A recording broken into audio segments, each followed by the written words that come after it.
Zita rangu ndinonzi Paul Tungwarara. Yeti mudenga unosifanya advisor wanapenda. Mazoea ngadaura. Yes. Dadi zita rangu ndinonzi Paul Tungwarara.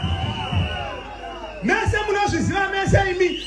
Nyika yese iri kuzvinzwa ndozviziva. Mese munozviziva mese imi kuti Geza akasimuka. Geza akasimuka, akatanga kurotomoka, akatanga kutaura president, akatanga kutunga chef.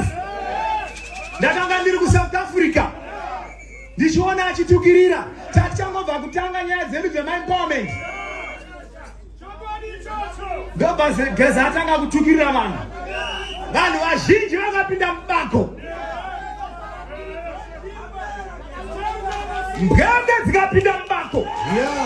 Mbwende dzina zvadzakataura. Mbwende dzakanyarara. Ndikafonera kamukanzvadzi kangu kanonzi Afia. Ndikati Afia, nyora nyaya ndiri kukutumbira itsvaga majournalist anyore. Ndobva vanyora. Ndikati hakuna zvakadaro zviri kuitwa nemudharo. Vanhu vakandifonera vachiti unourayiwa, ndikati nani? Muri kundizwa zvakanaka? Yes. Ndobva aita zvandakamutaurira, ndobva azviita izvozvo, ndobva tanyora tikafulata, ndikati mudhara anopenga uyu anokanganisa ma-investors. Vanhu vari mumapako.